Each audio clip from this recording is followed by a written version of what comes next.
Hey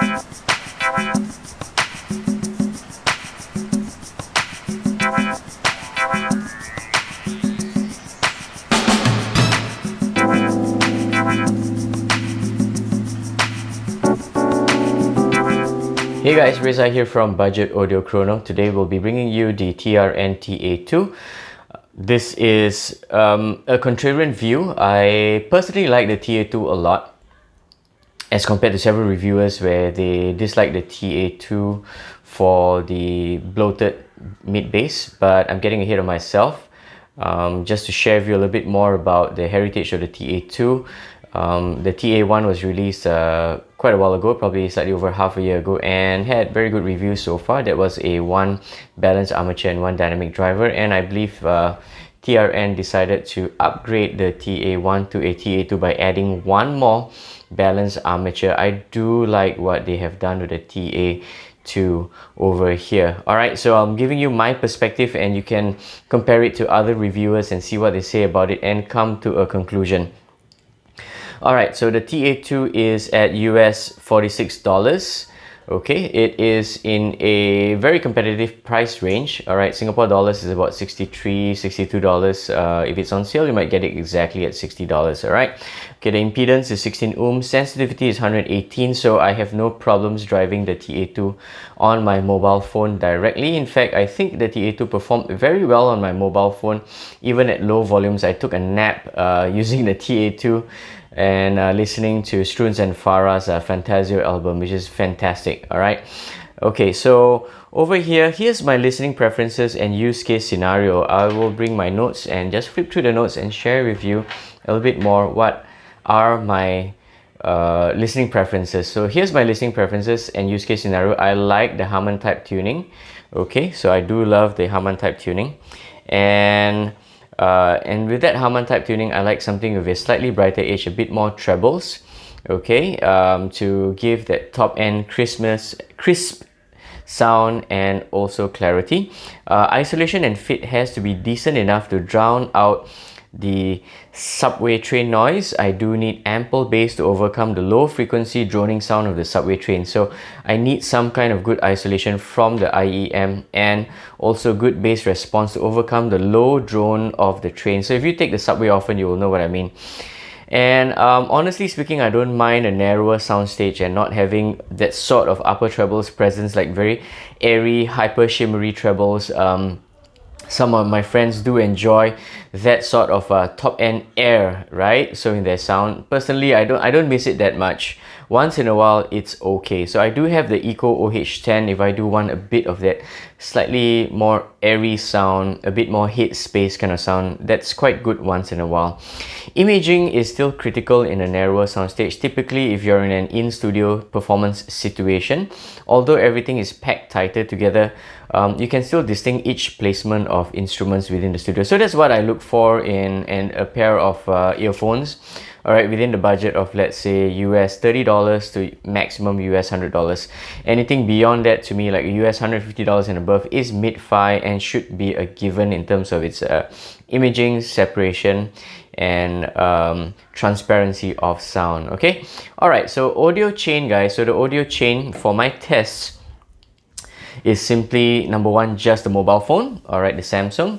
Next one will be the Samsung Galaxy S10 through the UAPP Tidal, alright, and then this dongle here, which is the Loconaq CE0275. This can decode the MQA, which I like a lot, this combination. In fact, I sold my hip deck just for this pairing here, and this is the Fosi Audio N2 amp. And the final one, I did try using the CE0275 dongle deck through the i5 Zencan, alright, simply using the RCA to 3.5mm and out through the Zencan through the TA2. Alright, so we are done with the introductions. The albums used, alright, so I've used, I'm gonna put all the description below. Okay, so the TA2 was tested on stock cables. What you see here is an aftermarket INU 16-core SPC cable. Reason being, I actually do not like the stock cables. They are hyper tangly because I normally just roll it up, I put it inside my pouch, and I'm good to go when I go to work. And the moment I start unpacking it, it tangles like crazy, and it takes me about a minute plus just to untangle this thing early in the morning at 6 a.m, 6:15 a.m. in the morning. Such a pain, right? But anyway, for the sake of testing, I kept it strict with the stock white tips here, which is more vocal, mids bass tips, and I also tried it with the bass tips here, the typical TRN grey bass tips, okay? So I did try with both, and I preferred the sound that's coming out from the white vocal tips, alright? So I do like what TRN has done with that in terms of the tuning. Now, from a recent dearth of hot or highly energetic upper mid tune units, the TA2 took the middle road and gave a lot of emphasis on excellent presence in the mid frequencies, okay? So vocals, guitars, acoustic instruments, they are fantastic. If I were to make a comparison between the TA2, it is like a more refined Tanjim Tanya. So I love Tanjim Tanya, but there are some edges of the earphones that's pressing on my ears. It's really uncomfortable. The TA2 is a bit more comfortable than that, plus I get better clarity, of course, at a price difference, okay? Packaging and accessories are really basic. You get it in a nice, Cylon looking Battlestar Galactica kind of shell here on the box. It looks really cool. Typical case here, I thought this is very nice, high quality case. I think you could buy this off AliExpress for about $4 maybe. Alright. This will protect your IEM very, very well. I don't use it too often. I just keep it in my cupboard. I just pack my IEMs in my pouch and I'm good to go. All right, cool. So, and here's the cables. As a close-up, you can tell that I have cut off the plastic ear hooks here. All right, because the problem with the plastic ear hooks was it was pulling the IEM out of my ears and became really, really uncomfortable. Okay, super uncomfortable. Next, the whole cable, the part that tangles is actually this thin end here. So they all get tangled up and the earphones get stuck in between, and then you have to find your way to untangle it. So this is really not nice, but for the sake of the review, I did use these cables here. Alright, and the oddity of this package will be the 1/4" jack. So I'm curious why they put in a 1/4" jack. Never have I seen inside a Chi-Fi, out of China IEM, alright, at a budget range, alright, giving you a 1/4" jack. It is actually very similar to this U-Green jack. If not, it is exactly the same thing, right? So if you look at it, it's probably the same thing. U-Green and then TRN. Probably the same thing. So that means this is actually a good jack, because the U-Green jack is fantastic. They are not overly tight in terms of the female end of the 3.55. Fits really well on the male end of the 1/4" input. And so yeah, so this is a keeper. I think, it's not necessary, but I thought really unique. So I thought maybe they plan to use, to encourage users to use the TA2 on an amplifier. Maybe, just maybe. Okay. Alright, so head on down. It's going to be a long review, guys. Alright, build quality is very basic. It's got this, again, Battlestar Galactica Cylon type faceplate. I thought this looked really, really cool. If you can catch it under the light for some neat photographs, if you're into photography. Alright, plastic shell on the inside here. You could see the driver on the inside. Okay. I do have issues with this long nozzle, right? So TRN tends to use this sort of crazy long nozzles, so I do have some fit issues with this guy. It doesn't stay well, I thought the TA fit much better, but the moment you're able to insert and let it rest properly in this angle where it's coming in and downwards and upwards slightly, okay, then I get proper seal. All right, just for you to know. Okay, cool. Again, the preform hooks are shit. You probably have to cut it out and and not use the preform hooks. They are terrible. Alright, so in terms of hotspots, there are no hotspots on the IEM. So inside here is all very smooth and you don't get anything pressing against the inside of your ears to make it really uncomfortable. Typical sound is a V-shaped Harman type sound with a bright edge before sibilance.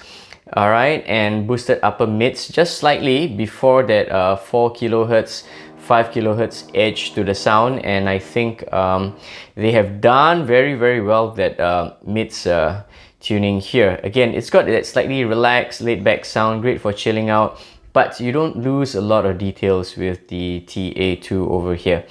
Alright, one particular area where I thought the TA2 excelled well was male vocals.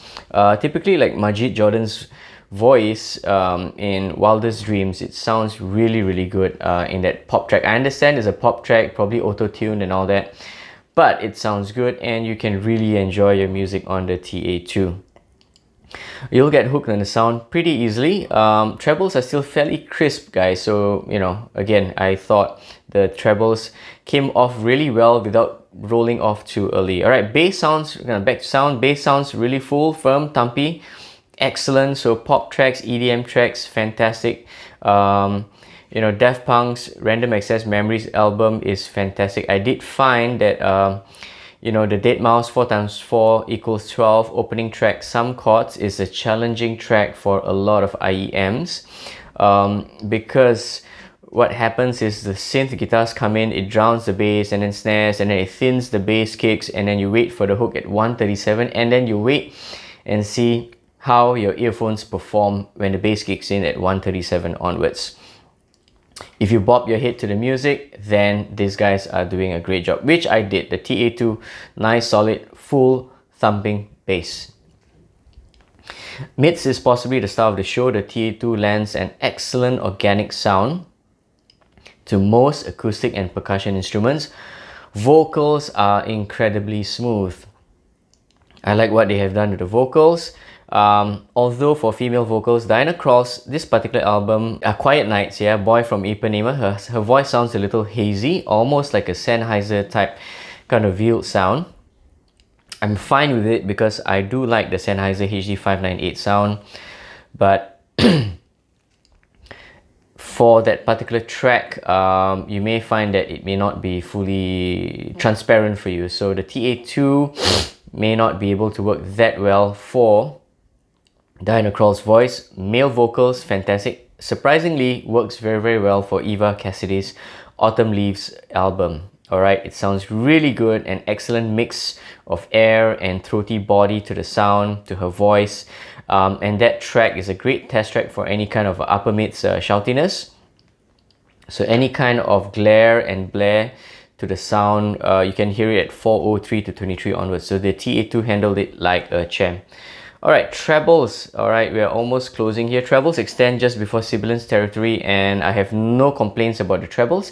In fact, on Strunz and Farah's Fantaseo album, alright, it's a mostly guitar-centric album, but at that track, Fantaseo track itself, you really listen out for the tambourines on the left channel. You can hear every little bit of the tambourine shaking and clashing, and you know, that album is just fabulously recorded with care and detail, and the TA2 does not fail to produce the quality of that album through the drivers here. And I thought it gave a nice natural timbre and feel to the acoustic instruments and the percussion instruments, and yeah, I just loved listening to the album through the TA2 here. Timbre, okay, I talked about timbre. Timbre is very natural. Violins, cellos, guitars, all sounds accurate, sounds correct. I have no issues with this, especially on Strunz and Farah's Pasitos. On Fantaseo, you'll appreciate the quality of the nylon string sounds on the TA2. Violins sound incredibly well produced, knowing that wood instruments are making these sounds, and what a lovely performance, right? Overall tone of the TA2 is bassy. Right, it's bassy with warm and good emphasis on mids presence. Now, this is not a bass monster, but you do get good bass response. Imaging on the TA2 is faithful in reproducing all the instrument placements. Alright, and location on the Fantaseo album, I have no trouble locating the drums, no trouble locating the cymbals, tambourines, guitars, all within the soundstage space. I would like a little bit more stereo separation, but there is a bit more compression, not say compression, but a narrower spacing between that separation of instruments, okay? Alright, okay, soundstage is intimate, and then, well, typically if you're talking about Harman Tune, it is a studio type sound. Alright, so it is an in my head studio type sound. It is a taller, alright, rather than wider kind of sound. Not bad for my personal preference.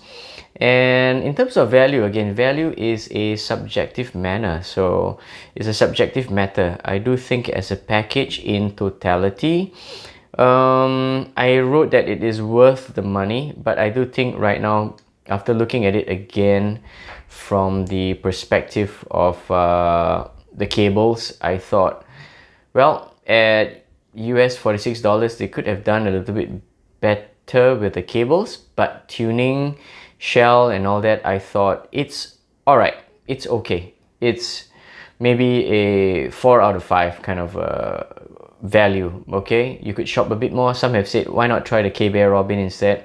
I've not tried the K-Bear Robin. If I were to buy my own money at Singapore $60, well, I thought I would have really enjoyed this piece and I have no complaints, alright?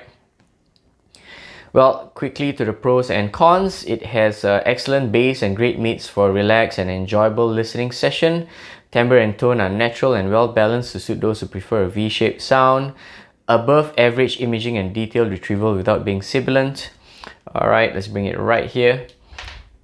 Okay, the cons, alright, the cons. It lacks a wider soundstage, air and shimmer. Can be a little bit hazy for some listeners. That Sennheiser type VL is present if you pay attention. Again, personally, I'm fine with it. Alright, again, I'm gonna trash the cables, trashy thin cables. Alright, so tangle prone cables. And in summary, guys, the TRN TA2 is an entertaining piece of ear gear that will please you for a long while for its matured audio performance. Now, I'm in my 40s. Maybe my sound preference have changed slightly since I was in my teens and 20s, so I thought the TA2 suits my current listening preference and my use case scenario. Better cables for sure within this budget. I hope they improve on that in future. And if you do like more clarity, you could clean up the bass beat a little bit more with some equalization. And yeah, the drivability, as mentioned earlier on, easily driven from a mobile phone. The dongle deck alone, alright, delivering great dynamics. I love the ability to pick out even the softest sounds. Now again, good dynamics does not mean enhanced clarity. Good dynamics means within that capabilities of the earphones, you can hear the softest sound, you can also hear the loudest sound. You can hear bass, you can hear trebles, you can hear instruments that has a crisp high shine, like cymbals for instance. You can hear all that. It doesn't have to be enhanced clarity, which can be overly sibilant and hot. I do not like that. So I think in terms of dynamic range, it works very, very well. So in terms of amplification, it does get a little bit better, but somehow I find that sub-bass is rolled off. So other aspects of the earphones get better. For example, imaging improve, soundstage improve, separation does improve between instruments, but somehow the Zen can rolls off the sub-bass a little bit. So there we go. I think that's my contrarian view of the TA2. I love the TA2 as compared to other reviewers. Yes, I did get this for free, but I have trashed other earphones that I got for free as well.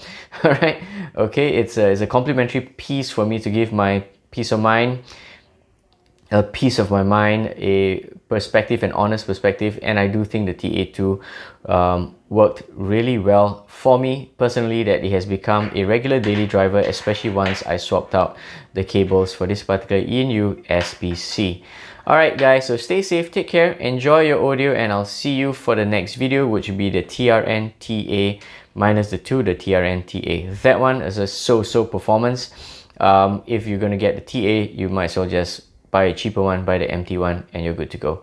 Okay guys, Reza here from Budget Audio Chrono. Quick wrist check. That's the Vostok 24 Commandiski, and I'll see you in the next video.